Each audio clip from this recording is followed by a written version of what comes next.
Welcome to the 10th episode or gathering of the Job Board Leaders Roundtable. I am Stephen Rothberg. I'm the founder of College Recruiter Job Search Site.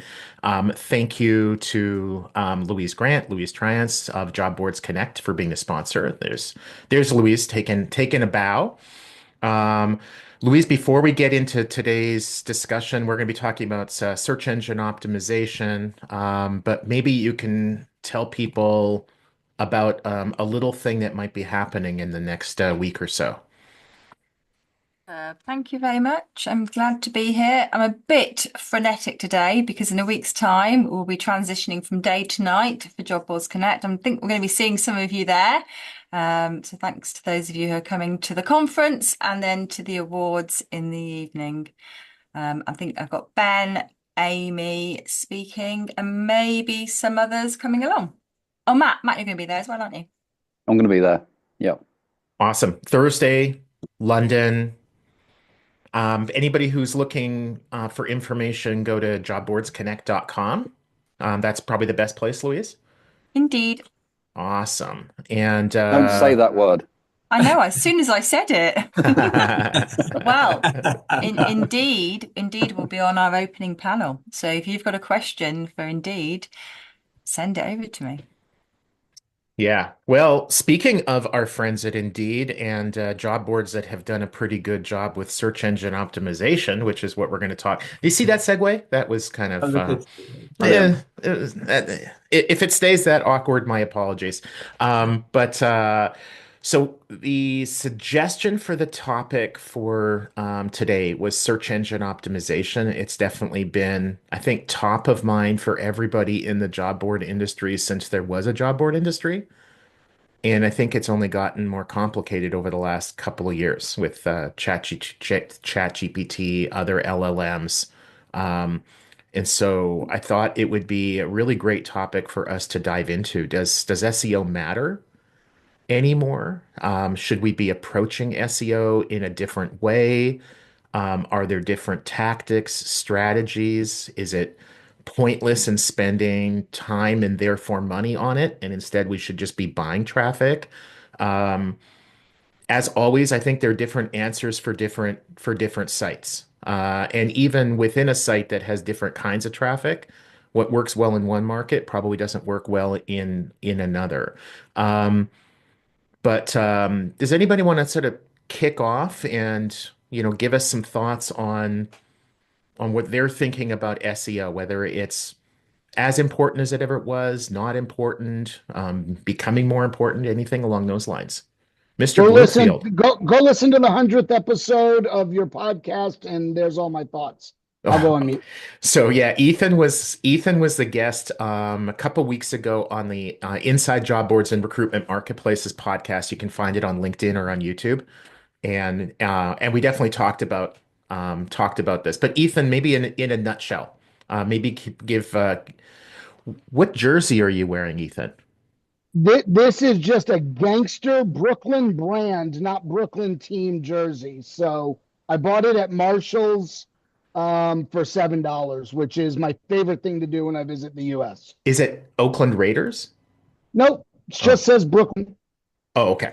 All right. Well, I'll forgive you then, because if it was an Oakland Brooklyn. Raiders jersey, then or Brooklyn. actually, This is I guess Las Vegas Raiders now. But anyway, so maybe give people like in a nutshell, kind of what your thoughts were about past, present, future SEO. and my intent all day today was to be really quiet on this call so that people like Ben don't tease me and show timers again. So now I'm on the timer, aren't I, Ben? Real quick, I was talking a lot about AIO or AEO, how to show up in ChatGPT. Yeah. And as it turns out, as it stands today, the answer is be really freaking good at Bing SEO. There's some other things that we talked about doing, like the challenge of having dynamic URLs. Dynamic URLs coming out of the chat engines land you on search result pages instead of the exact job, which is a bad user experience and probably loses you or bounces you the candidate. But I think SEO and AEO or AIO have got to merge as a concept. We are seeing, as a referrer source, and that's not the predominant source of most of your sites, but as a referrer source, I'm seeing as high as 70 to 80% of referrer source coming from ChatGPT alone. Forget Perplexity, Grok, and everything else. So, and that's being confirmed by a lot of players in the space. So focus on being SEO. It's now more important than ever. And then the last thing I'll add is I think it absolutely is giving this group and the extended version of this group, everybody who's at Job Board Connect or at Stevens in June, like that bigger group, it's a chance to go after Indeed, y'all. Like Indeed is not, they're landing a lot in Chat GPT, but they're the kings of dynamic URL. So it's a horrible user experience. And I don't see them changing that because it would destroy their CPC model. So I think there's a huge opportunity for us to actually beat Indeed in that sense. And this is the first time we've seen that opportunity in, I don't know, 15 years anyways. So If anybody asks me questions about that, I'm going to go on mute. yeah, awesome. So a couple things when Ethan said Stephen's gathering, he's talking about Stephen O'Donnell of TA Tech, not the Stephen who's talking right now. And also Matt Farah in the chat just posted a link to an article, and I think Matt, I saw that earlier today on LinkedIn. I think you shared that there as well. That's right. Yeah. Matt, maybe you can tell people like why you shared that. Like what was it about that article that you thought would be helpful? Okay, so that's an article on LinkedIn by Rand Fishkin of X. He used to be, Moz, SEO expert. He's got a new operation now, but he still looks at search and the importance of search. What he's saying in that article, in his little video, is that yes, ChatGPT is accounting for something like 37 million searches. So while he says that's a lot, he then takes a broader view and compares it to got it written down here, 14 billion searches still taking place on Google. And so he sums up by saying, look, yes, it's an element of search, ChatGPT, and maybe in 4 or 5 years' time, if they carry on the current rate of growth, it will be as big as Yahoo. Hmm. So he's basically saying, sure, it's important, but let's not get carried away.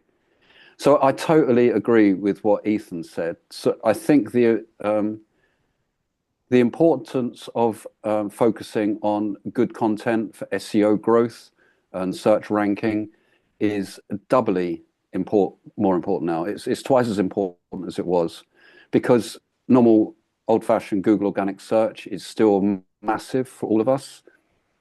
And the indications are that AI search will surely only use the same kind of signposts to determine what websites, what information is quality information. That's as much as we know at the moment. How AI will develop in search, I guess we just don't really know at the moment. But that's what I think we should go on right now. What we know right now is it's looking at the same kind of signpostings that organic search algorithms have been using up to now. And Matt, I read a couple of different articles this morning, and I'm wondering if it's the same one. I think that this was one where basically they sort of started off by estimating the number of searches that are being run on Google per month, and then while they were writing the article, there was something in there that Google announced its numbers, and the methodology was a little bit different, but they were both over 5 trillion searches a month. Um, and Yeah. it's hard to wrap your mind Hmm. around that. I mean, those numbers are approaching like US deficit numbers, which are also hard to wrap your mind around. But another topic for another day. But I think your point and what I've seen other people saying too is that it's not that traffic from ChatGPT and other LLMs is unimportant, but that it is important, but the king of the castle is still Google. Yeah, So that's what I've read as well. ignore Google at your peril. Yeah, I think exactly. okay, but it doesn't have to be an all or nothing. And I think sometimes when I've had these sorts of conversations, sometimes people will talk about like optimizing for Google and essentially ignoring everybody else. And if everybody else is 2%, I think you can afford to do that. But if it's 2% on the way to 5%, on the way to 10%, on the way to 20%, I think you get yourself into trouble before long. Um, Can I? anybody, yeah, please, Ben, I was just going to ask if anybody has Yeah, any I mean, different I thoughts was or want to build on that. yeah interested in like the group's view, especially on what Matt's talking about there, in terms of is a lot smaller than Google, but could be as big as Yahoo. But surely gut feel would be that ChatGPT is going to be desktop-based traffic, and people are probably at a more considered place in their journey. So, like, I don't know if anyone's even tracking where the traffic's coming from ChatGPT or the other LLMs compared to Google, but are we noticing it being like a much better subsets than just generic search traffic? Because even if it's smaller, then hey, maybe these guys are at the point where they're pulling the trigger on actually looking at a new job. I So, In which case, I so have Ben, are you referring to like traffic quality? Which candidates coming to your site are more likely to apply, maybe yeah, also be interviewed, be offered a job, be hired? Yeah, I think it's a good point, right? That a click is not a click. we've always said desktop's best than mobile. That's like kind of held true for a long time as like a rough rule. Maybe LLM traffic's better than search.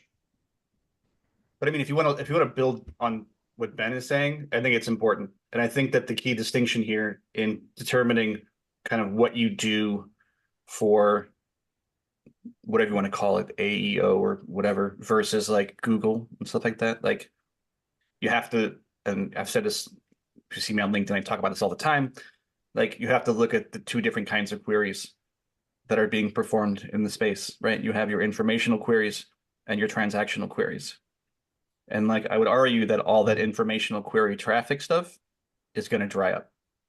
Like if it hasn't already for you. Like you if you haven't noticed it already. Like those products are not built to send you traffic, right? Because they want to be the endpoint. Now, until everything bakes in some kind of agent for every possible endpoint, the ignoring Google at your peril part is for all the transactional stuff, right? Like I'm looking for part-time jobs in my area, right? I want to apply to jobs, right? Versus like, how do I write a resume or something like that, right? That's informational, right?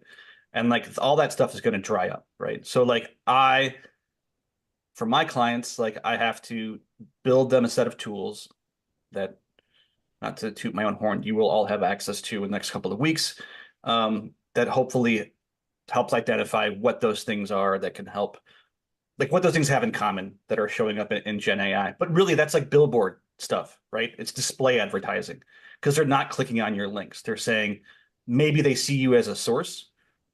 But I mean, if you ask anybody, I mean, if we follow Lily Ray, she's always talking about how every study that she sees where everyone's like, it's all gone. Like there's the click-through rate on that stuff is microscopic. So, but there's tons of, I think, hay to be made still on the transactional side of things. Your, all the transactional queries, and like I have to set expectations with my clients that like you still have to do the editorial side of things just to show authority in the space. And then I would say anything that you're getting editorial wise in the next 2 to 3 years, just call it gravy at this point. And I put most of my efforts with my clients on maximizing how they use their inventory. So, but my clients are asking more about it all the time. Like, hey, have you, what's our strategy for ChatGPT? What's our strategy for Google Gen AI stuff? And so, because I get asked about it so much, I had to build a set of tools to say, this is how I think this is how you can accelerate your content strategy to try at least, right? But I have to temper their expectations and say, like, this is not going to be the bulk of your traffic.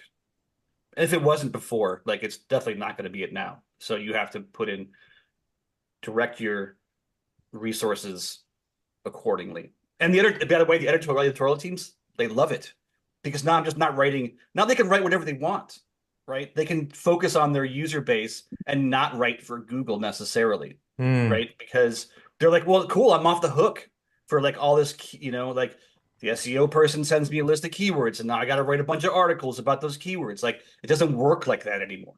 Like Right. like that whole paradigm is gone. Like just the whole like the keyword research stuff, while it shows intent, trying to do keyword research and say, I'm going to write a bunch of articles about these keywords, like that just doesn't work anymore. Like you have to it's all entities now. Like that's the whole thing. But anywho, I just wanted to give you a 2 cents of where my clients are, what they're asking about, and kind of like how I manage their expectations. If you don't know me, all of my clients are job sites, so that's what I'm talking about. So Ken, I think it sounds to me like what you're recommending to your clients is, my words, not yours, but stop spending time and other resources on writing articles about how to network, how to negotiate a starting salary, that type of stuff, if your desired outcome is SEO. If your desired outcome is the user's already on your site, you're trying to build community, you're trying to educate your users, great. But Well, if you're trying to, that's an interesting yeah, point you just brought up, though. The building the community part. Like yeah, now that is a spot where I would call that sort of quasi editorial, right? And uh-huh, if you have a community on your site and you have like a discussion board and things like that, like I'm sure everybody will like I've seen clients expose that part of their site, and then I'm going to do this, but like you don't know what this means as far as the actual numbers. But the traffic goes like that, right? So like it goes from like that is, as far as like editorial or quasi editorial content, that is the place where they see growth, hmm, where they are exposing the discussions, and then those discussions get served up just like you see, Quora and Reddit and all that kind of stuff. Like like that, but you're right. Like the how-to stuff, like I would say, like if you have it, great. I don't know, do the regular updates and things like that. Or I think there are things that you can tweak. I think there are things that you can tweak to better the chances of those things showing up in amongst the Gen AI stuff, or how to like do what the other sites are doing. I think you can still do that. But I mean, we went through this phase like with YouTube, right? Where it was like, I remember going to SMX and they were like, YouTube is the number 2 search engine and we should all be freaking all the way out about it, right? But like, how many of us today are making YouTube videos because YouTube is the number search engine? I mean, like, you know what I mean? Like on a regular basis, like yeah, how many of us, aside from like if you have it like built into your thing, but like it's a thing, right? But I'll tell you what it did though. It ate up all of the how do I change the light bulb in my, rear car door, whatever, right. like right, like it just ate it all up, right? And it was gone. So like you have to move to a place where you can, you know, this isn't the first time in this industry that this has happened. And so like, but SEO carried on, like traditional SEO carried on. I think this is the bigger threat than anything, because even if you saw the video, you still had some sort of brand awareness thing. This Gen AI just sort of negates all of that on by design. Um, so some of it's like, the wheel in the sky keeps on turning, as far as, having seen this long enough that, um, but there are certainly differences about this too, So, I think. so stuff like discussion boards, if you have community or can build community, that's a good strategy. As far as getting traffic from search engines like Google, Bing, etc., whether you call YouTube a search engine is debatable. Um, LLMs like a ChatGPT, Anthropic, Perplexity. Have you seen what have you seen there that job boards, recruitment marketplaces are doing that's succeeding? Well, that's a great question. I will say for right now, And we'll the and we'll amount all we'll all send you a check for $250 an hour. Would that be fair? Like times like 20 or 30 of us, would that be okay? I Your will. your your C your CPA won't be too upset with you if that were to happen. I won't turn it down. I won't invoice you all individually though. If you can somehow sort of group that, that would be great for me and quick in my QuickBooks. But so this is going to be a totally unsatisfying how sort of group that. That would be great for me and quick in my QuickBooks. But so this is going to be a totally unsatisfying answer, is because the as I think Matt called out correctly, is contrary to other things that are put out there, like the actual amount of traffic that these sites are getting from those sources is so tiny today that when you think about the limited nature of resources people have to work on things, like that's not a priority. Like it's a something that people want to have an answer to in board meetings. Okay. Like someone on the board is going to be like, "What are we doing for AI and Gen AI?" And like they have to have an answer. Like I get it, and we can help them construct that answer, and not in a BS kind of way. Like this is what we can do, but like when it comes time to like what lever am I going to pull, it's never like I'm going to go all in on trying to show up for how to write a resignation letter so that I show up in ChatGPT. Like it's just like the it's just like it's tiny. Like, and I have like access to, I have access to people's GA accounts, right? So it's like I can tell you like it's tiny. Like so like if somebody has 70% traffic coming from ChatGPT, I would be alarmed at the rest of the website. Like Okay. I would be To be fair, it's referrer traffic and it's similar web. And you and I have had this discussion, and I agree with you. That's at best directionally interesting. And I do try to caveat everything with it's just directly, it's just directional at this time, is my I agree. conviction. I agree with Ethan on that, in that like it's not like it's stagnant, but when you look at, it's hard to say, I think you should do X specifically for AI stuff. Like, Of course, I think because you can't. It's well, the training you're, data. It's the you're model right. with training data. So And, it's and that not has to real be time.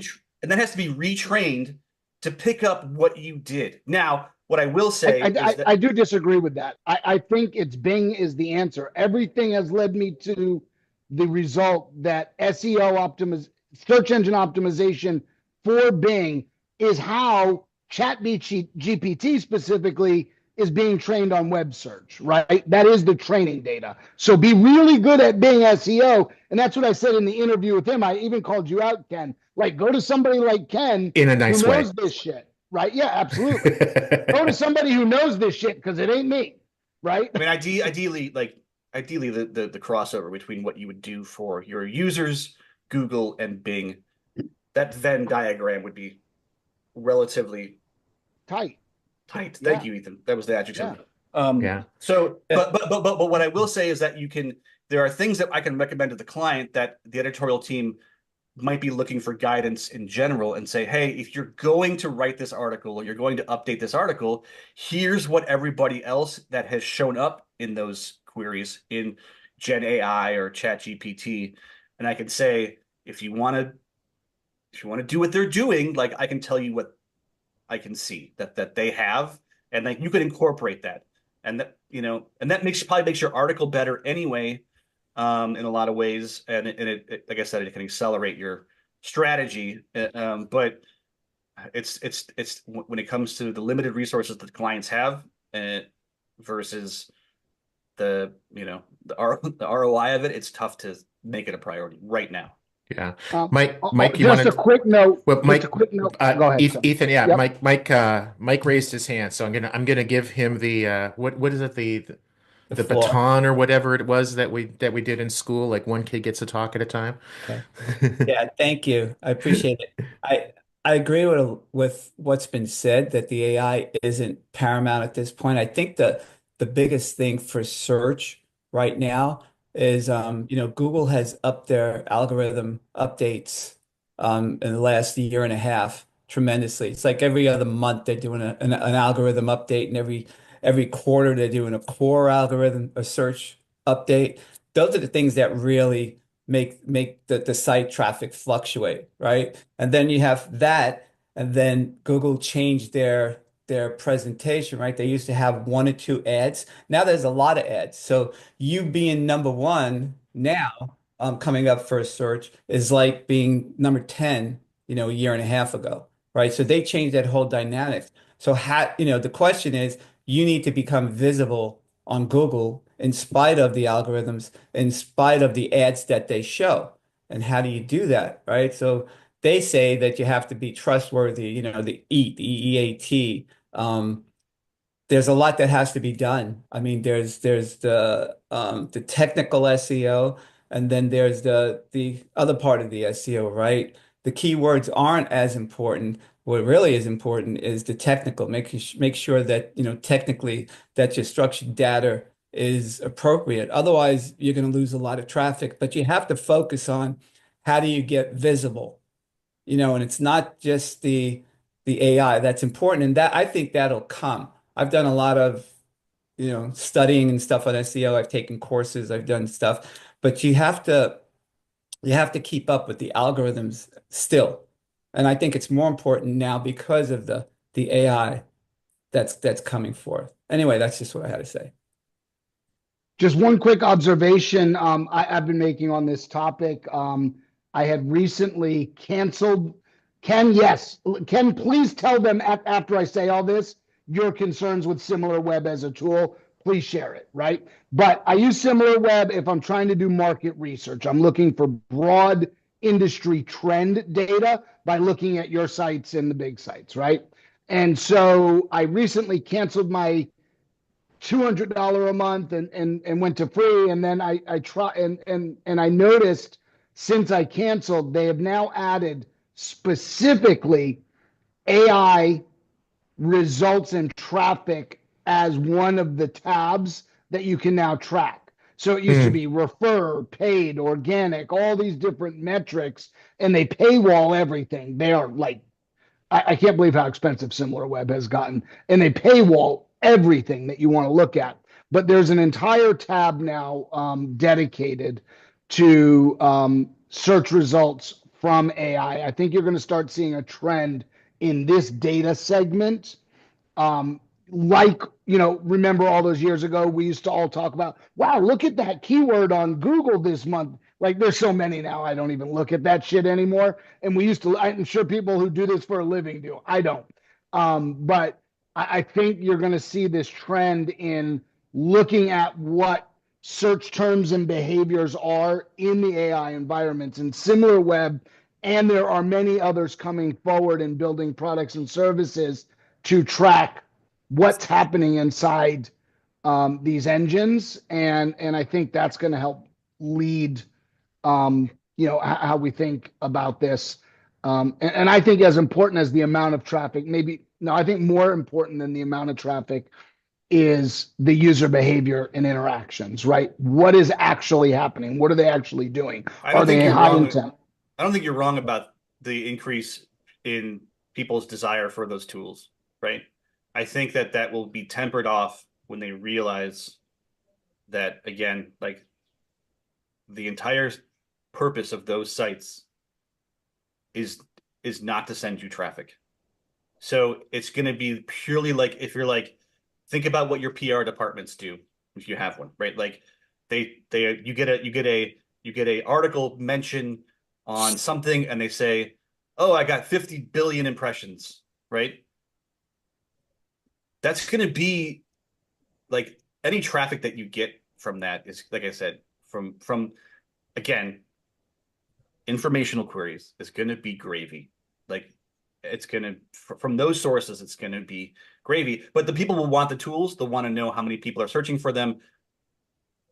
The people transitioning from the KPI from traffic to impressions will become louder and louder and louder, and then that will. I mean, they're not wrong, but like that's the way. That's my crystal ball on that. Sorry, Matt. Go ahead. It's a different way of measuring success, right? I mean, you call it success, right? There's a question that I want to ask, and maybe if somebody can chime in is anybody seeing success with the LLMs, with the ChatGPTs of the world? And if so, how are they defining success? Because if success is about clicks to our sites, I think, Ken, your point is good luck with that. But maybe there is a success that we can talk about. Matt. So I'm going to come back and basically agree with both Ethan and Ken here. Yes, I've seen success. So I had an inquiry last week and I said, how did you hear about us? And she said, well, I just put in to ChatGPT, where can I advertise, blah, blah, blah. And so that's great. And that's what I would say a commercial success. Yes, we're appearing on Gemini if you put in nurse salary UK and that sort of stuff. So that's a click, but it's not a commercial transaction, right? So, we're in the world of, we need applications. And so what I would come back to, and I was nodding along when Ethan was talking about user behavior and Kevin was talking about user behavior. It's like, if you're at ChatGPT or Gemini right now, what you're sitting around doing is talking about how you can get the user as close as possible to what it is that they want to do. So linking them through or taking my information from my blogs, fine, okay, but that doesn't help me. And I think potentially the real risk here for job boards is what ChatGPT, etc., want to do, and what actually Google Search wants to do is take the job seeker directly to the company employers page. I mean, really, that's probably what they're talking about. And Ken was talking earlier about, we're in the era of generative AI still, really. But what happens in the future when it's agentic and you go to ChatGPT and you're looking for a job and it finds you a bunch of jobs and then it says, would you like me to apply to these jobs for you? And it has an API straight into the company ATS. That's how do we get around that future? Maybe that's what we should all be talking about here. I'm going to disagree, and I'm happy to have an argument. I'm just going to state my point. Follow the money. You can already begin to book your travel in ChatGPT. What will happen inside ChatGPT? You won't just find your results. You'll be able to apply. It knows my resume. That's what I'm saying. I'm a heavy user, right? Exactly what I'm saying. Exactly, and that's why I was nodding and pointing to you. So this is a trickle down. We're the small classifieds in the world of classifieds. Yeah. Jobs, auto, real estate. Yeah. Those are the big, auto. I said jobs first. Yeah. I think jobs is the smaller cousin. I think travel number one in terms of online industry for classifieds type marketing. And follow the money. ChatGPT is already doing deals with Expedia to allow you to book from inside of their platform. You don't think next up is a deal with all of us to allow apply with all of our easy apply? And again, my big thing here, Jim Durbin, I hope you're still here, is like, this is our chance to fucking stop Indeed if one of us or all of us get in the door first. But if Indeed gets in the door first and they get the Expedia deal, they've won yet again. And I think that's the risk and why we have to pay attention to it. And again, while I agree with all of Ken's points on a day-to-day tactical level, absolutely correct. This is not significant and meaningful data yet, but follow the money. We're the lowest on the totem pole of online classifieds. Real estate, autos, and travel are way bigger industries than jobs. Let's follow them. And the fact that they already have the deal with Expedia tells you what is going to happen. You're never going to leave ChatGPT to apply for a job, to book your travel, to schedule your real estate visits, right? And what was the other one? And buy your car, right? Yeah. It all becomes... So Jim, you've been called out a couple times in a good way. I'll give you the baton. Two things. One, they did launch shopping last week, so Ethan's absolutely right about that. And the question becomes, how are we going to be using these? If you want to know how to rank, there's a pretty easy way. Go to each of these systems. Go to ChatGPT, Cloud, Gemini, type in something like, I need to find a remote job for a business analyst, and watch how it ranks. And what it tends to do is it looks for websites news, It talks about number of links to Hacker News. So it'll give you, especially if you're using deep research, it'll list supposedly what it's doing those searches. But the problem is like it's not just basic SEO. It's saying what am I finding right now? So what are the queries that people are using? How are they going to search for a job? So there are ways, especially Ken, if you want to dig in, but as you pointed out, that takes real work. It takes real budget to sit there and get those links and follow up, and you're never quite sure how it's going to work. Right now, it tells me Flex Jobs is the best way. It also tells me Indeed and LinkedIn suck for it. Not because there are not lots of jobs, but because there's so many fake jobs on LinkedIn and Indeed that if it's only 5%, it's not your best place. Because I said, what's the best place? What's the best job board to search for remote jobs? That's much different than saying, I need to find a job near me. So part of it is if you really want to know how to use these systems, you got to dig into it and use it yourself. You got to give it to average users and say, what are they typing in and using? And how can I kind of reverse engineer what we're seeing? I mean, that's part of it out there. The other thing too is I think Ken's point was very important about the difference between transactional. I forget what the other one he said was. What's the other one, Ken? Informational. Informational, because there is a difference between those. Because someone who's asking about it may lead themselves to a page, but they're still going to stay inside ChatGPT versus I need a job, I need to go right now. Not to mention that at a certain point, are you going to trust these LLMs? I mean, do you know how much money they have to make? They've taken so much investment. They're going to have to come back and do that. And it's going to be like the days of AWS for the companies building on LLMs, where they have to make so much money. It starts off cheap. Remember when Google was a few cents a click? What is it now? Right. Right? The idea that this isn't going to happen is absurd to me. We've seen it happen over and over. So your real question becomes, how are you currently using them? I don't think it drives to lots of traffic. And you'll have it split off. You'll have llama models, you'll have small ones, or people are going to places like Earn Better, which uses a whole bunch of AI to try to talk to you about how to do your interviews, how to build your resume, and then turns around and tries to sell those to job boards. Now, they and all the other ones are interested in how they go directly to clients because it's providing a value. And so it's basically a small project rather than the big ChatGPT. Because once they sign that deal with Expedia, once they sign it with Indeed, why would you trust it? All of a sudden, it's no longer an LLM that's giving you information. It's just another monetization play. That's going to be its own set of problems. And I think legislatively, that's not going to work. Jim, your Because point if it's about driving it to make money, if they're Jim, making money off of it, it's going to corrupt the results. And there's no way the guardrails that are put in place. I mean, look at it making fun of Indeed and LinkedIn right now. I mean, it's relatively easy to get it to do. But is that because I talk to it all the time about making fun of Indeed and LinkedIn?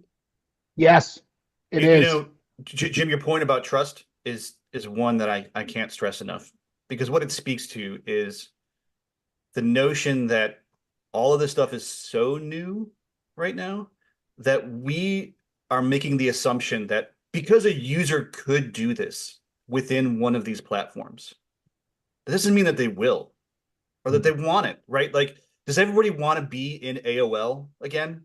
Like, maybe for a minute, if I got to hear you've got mail, then yes, absolutely. Sure. And Not we that can error. send, we can send you the WAV file. We can send you the WAV file for that. Sweet. But I mean, there's gonna, like, this is the expansion and contraction of sort of the cyclical nature of the internet, I suppose, as I date myself here. But like, there was a point where like everybody thought going to one place to do everything was the thing to do. Yeah. Right. But it's not the thing to do because people don't trust or didn't trust or trusted more something that was dedicated toward the task that they were trying to do. Right. The question is, do I think that all of a sudden now AI and agents and things like that is going to get that right? And it's going to change that? It's going to change the amount of faith and trust that I have to put into ChatGPT for sending me quality or sending me quantity. Like even like I don't like I think Google had developed that trust over time to say like I'm going to go to Google first, right? But even that changed for Google. Yeah, people don't trust because they got Amazoned out of the whole shopping thing, right? Like sure, Yep. I'm sure Google does a fair amount of shopping traffic, but anecdotally, if I'm searching for, I don't know, like a whiteboard, like, do I go to Google and search for whiteboards? Like, is Google my one-stop place for every single thing all the time? No, I'm gonna go to Amazon first, right? Like that behavior is something, like I said, just because you can, I could search for Google, I could search for a whiteboard in Google. I would probably find results, right? But like, and I could do some online booking there and I can do other things, but like I still have booking.com as an app. I just booked our trip, that behavior still, we'll see if like, it works. We'll see if it works. If I right. ask it right now, hey, there's a great taco place called Chiloso that's brand new. It's like Chipotle 20 years ago. Gigantic portions, good food. The exact opposite of what Chipotle is now. And I said, hey, where's the closest? I did it on the voice prompt and it said down the street. I got way too excited. It made it up. Right. And I was thinking in my head at first, oh, it must be planning the new one. It's a coming soon. It looked real estate records. It did nothing. It just flat out made it up. Because so it's based on some of those. But here's what we do know. If you have smaller models, this is just perfect for job boards. You know the niche sites that even if they pull stuff from Indeed, like I'm going to construction, I'm doing skilledtrades.com, those sites that get known and they build a reputation and they have maybe 10,000 candidates, but they're all real candidates, even if they pulled them from somewhere else or sending it to Indeed, you're going to have a series of these small models that are trained, that are just for skilled trades, that are just for truckers, for others. They're going to be LLMs that are built just for that population. You can start one of those or you partner with one of those, and that's going to give you real traffic. The general ChatGPT, the general cloud and others, people don't know how to use it and their performance will be changed. So you need something trained on small amount of data that's helpful to your niche. That's going to drive you real referral traffic. Trying to boil the ocean and beat the AI is going to be really, really difficult because there's too much work into it. And obviously automotive, travel, and others are going to completely wipe those out. So if you can get a niche LLM, I got to jump to right eyeballs. Frank, you raised your hand earlier, and then I'll go to Matt, who's got his up. Did you? I got to run. Thanks. Cheers, Ethan.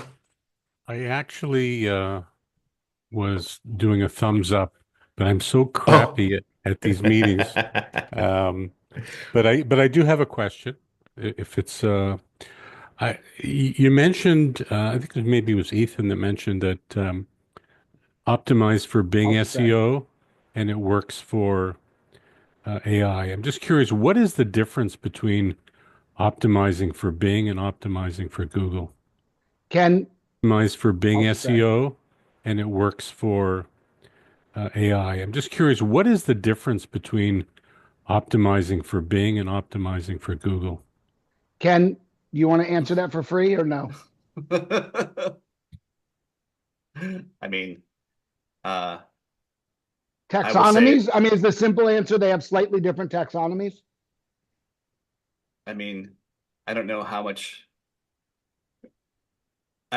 correlation there is between having taxonomies and affecting Bing. I don't know. Like, I'm trying to think how to answer this. Like, I will say that, like, I don't normally have a separate strategy for Bing than I do for my clients for Google. Is that I know it's kind of a flaky answer, but like, no, I like the way you're saying it, Ken, because it also comes down to like, what's the return on that investment? Like, are you going to build a completely separate site, one for Google, one for Bing? It's like very few would do that. But and I know we're not talking about it, but I think at the end of the day, if you talk to the folks at Bing and you talk to the folks at Google, they're both going to give you the same answer. Build a site that's helpful to the user, and we will send people to you. I think it's also ensure submission versus just wait for crawl, especially if you're a smaller site. And I think for years, many of us, and again, I don't do SEO. I'm not an SEO expert. Please, if you need one, go to Ken, not me.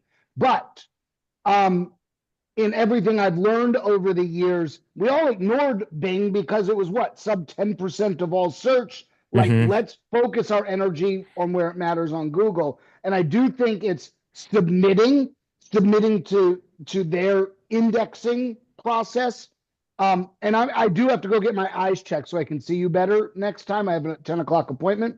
I just want to say, and I'm going to literally quick exit so nobody actually beats me up and screams at me. If you guys keep talking about Gen AI, excuse me, as search, as not being the most important thing you're thinking about, to me, this is what I'm hearing, is me and Steven talking about the newspapers are going to win. Don't worry. It's not. That's where we're at. Yahoo could kill Google. Don't worry about Google. That's where we're at.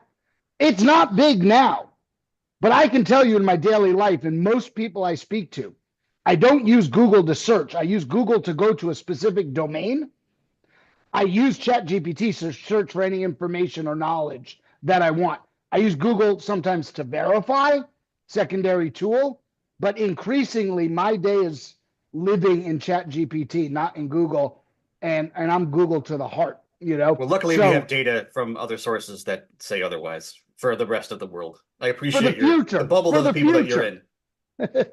You got to be careful on that too. Yeah. Have a good eye gotta be appointment, careful of Ethan. that. I'll go to Matt. I just wanted to make a quick comment here that Ethan's reference to using Google to navigate is something that I've been hearing more and more about. And every time I hear it, I get a chuckle because it reminds me of my parents when they were over 80. They would go to Google and they would type in Gmail so that they could go to their Gmail. So if that's the kind of navigation that Ethan's doing, then he is as old as my parents were. But anyway, Matt, you've been very patient. Thanks. I think it would be interesting. So I agree with Ethan in that it is going to be huge, and we started off by saying it's not massive right now in terms of search, but I think everyone here accepts Ethan's point that it's going to be bigger than it is now. I think what would be really interesting though is to try and predict, and it's kind of impossible with AI to predict where we will be in 10 years' time, but let's consider whether it will end up like search. So if we think that search is about, if we think of Google, well, I think of it, I put in a search and it gives me some really good choices. It gives me options. At the moment, AI is about giving me really good suggestions. So I go to AI and it will give me a summarized answer, as if it's kind of like playing God. I've looked at everything and this is your answer. Google search doesn't play God. It says, I've looked at everything and these are the best options for you. Go ahead and choose. There's a kind of much more element of free will there. Where will AI take us in the job board world? Will ChatGPT, Gemini, etc. continue the I've done my hard work and here's a set of options, now you go away and choose? Or will it do the I'm playing God and I've looked and I've decided this is the best, this is where you need to buy your hat, this is the job that you need to apply for, this is the one flight that you need to now book? Do you see what I mean? And that's what I'm really interested in. It's kind of like a bit pointless saying where are we today, because it's moving so fast. I think we need to look ahead and think where is this going to take us?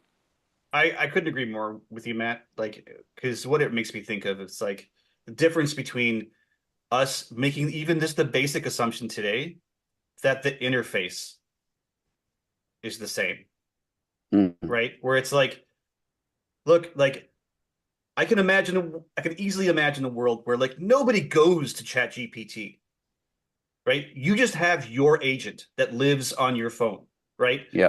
And like, there's never like a web interface or anything like that, right? I mean, just like Siri should be. Just like today, where it's like I go. Yeah, like Siri should be. It's going to pop up, right? Like every morning, my kids wake up and they come down to the kitchen. They're like, "Hey Google, what's the weather today?"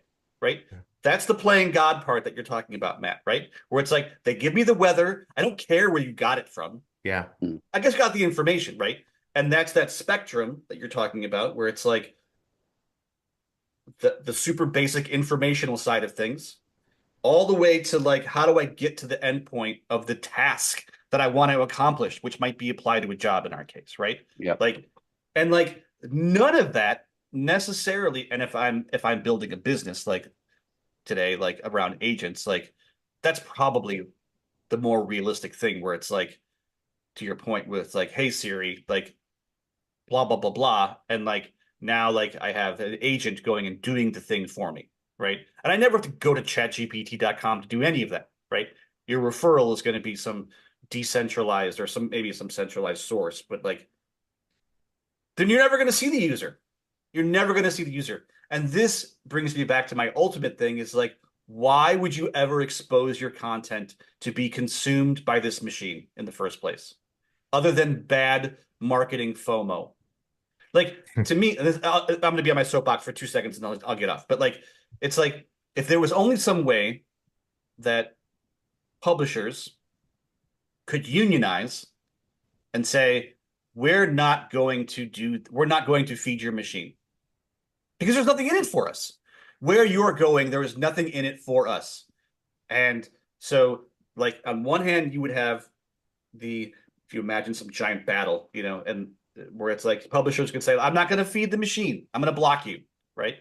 And then on the other side, you have somebody, and there better be a product manager at Google who's doing nothing but building a knowledge base. So that I don't need to have publishers. Because now the publishers are holding me hostage as a business, right? Like this is where I think this is all going, right? Where you're going to say, well, now I have my own knowledge base. And if I'm building another company, I'm going to build a knowledge base that I can sell you. Like this is a left-wing knowledge base. This is a right-wing knowledge base. And like you can have your own world and your own bubble. And then it's going to come down to where do I trust that knowledge base from? And someone's going to have to be neutral, like Google for the most part, right? But that's where this push pull is going to end up because now there's no incentive for you to push your content to ChatGPT because they're not trying to push traffic to you. That was the unwritten promise between I'm going to allow you, Google, to monetize off my content in exchange for you sending me traffic. That is the unwritten promise that is now breaking down, right? Well, then why would I send you my content?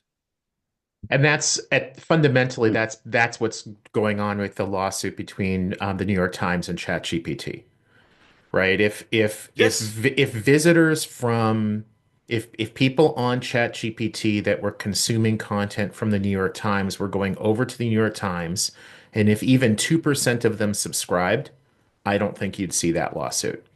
But instead, they were basically reading the articles on ChatGPT.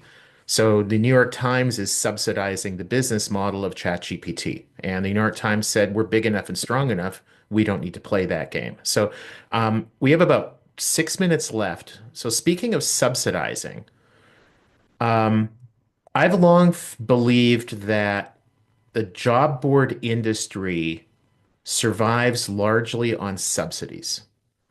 And what I mean by that is that I think that the business model for most job boards becomes unsustainable without a lot of free traffic from Google and other sources. And if free traffic to job boards goes away or really drops off, what do we do to replace that? Do we do we have the margins to spend the money to buy that traffic? Do we somehow develop it ourselves without the free traffic from Google? Does our industry vanish? Do we go from, maybe 50,000 sites or however many there are to 5,000? What happens? I kind of feel like underlying all of this is that question. A lot of job boards are kind of freaking out because if that source of free traffic goes away, then so does the job board. Um, Thoughts? And I think That's a nice note to end on. I think To be clear, I think there'll be some winners and losers. I do think that there are some job boards that will go away, and I think that there are some job boards that are able to that already are not reliant on free traffic, or that can shift to not being reliant on free traffic. But Matt, sorry to interrupt you. No. That was my comment. Somebody else was going to comment.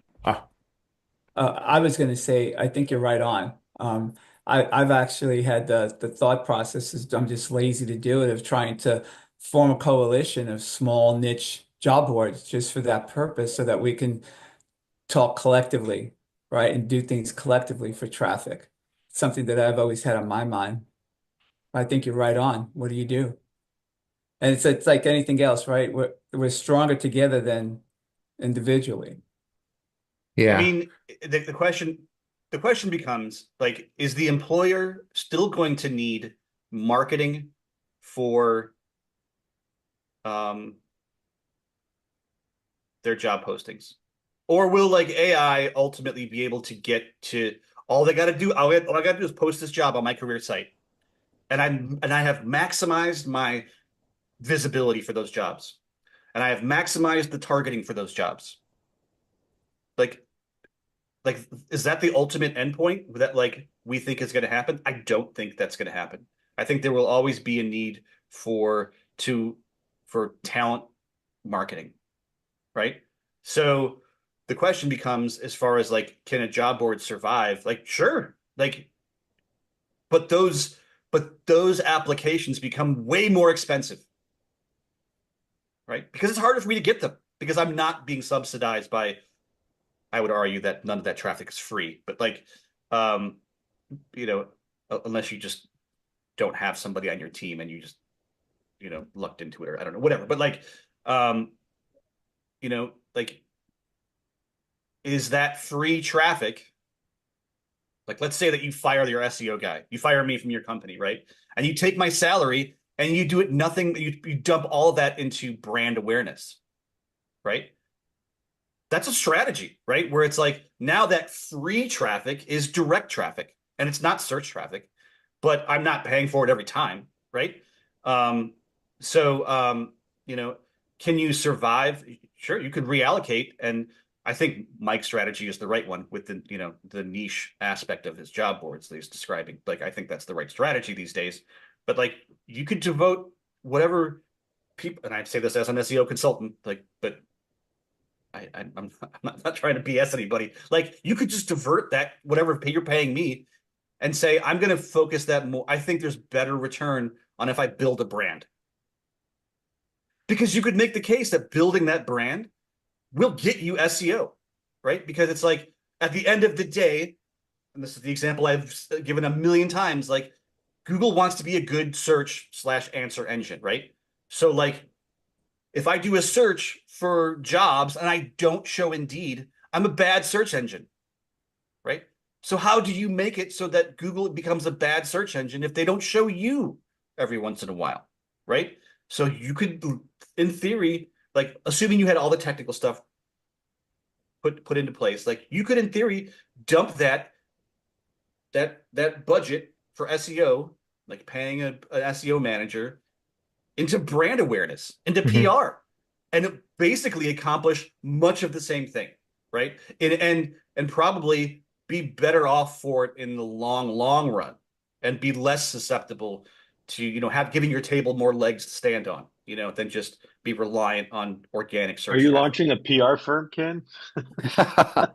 Man, I tell you what, And now we'd like to tell you He about my says, new PR he- firm. great Call- segue, Jim. well, Here's Jim, if you order within the next 20 minutes, I think you get a free Sham Wow towel. if you use keyword, I have a special member for people on this call. Use code Rothberg 2020.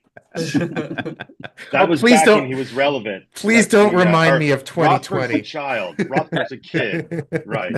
But Jim, to your point, like, not joking, like, every time I engage with a client, I'm like, look, I'm going to help you technically, right? That will only take you so far. Like, do you have a PR department, right? Do you have a brand building department? Like, if you don't, this will only take you so far. Like, because that will take you the rest of the way, right? So horrible. Please don't have anybody at the return to me for that. We're at the top of the hour, so I'm gonna bring the discussion to a close. Couple things. First of all, on a hopeful note, Jeff Dickey Chasins came up with a great line years ago, that the former job board doctor, and he called job boards amoebas. That just the way that we work is we sort of absorb the good stuff around us and we evolve. I have no doubt that our industry is an amoeba. Where we are a year from now or 5 years from now, I think is anybody's guess. But I have no doubt that we're going to be able to adapt. And then just like amoebas, there will be some that will survive, and there will be some that don't survive. Thank you also to the, Job Boards Connect for sponsoring this. I'm bummed that I won't be with you in a week, but I see Ben Groves here. He will be. So anybody who's going to be at the event, hit up Ben. He will buy you a free glass of wine and have Louise buy it for him. Um, and a month from today, second Thursday of June, we're going to be gathering again.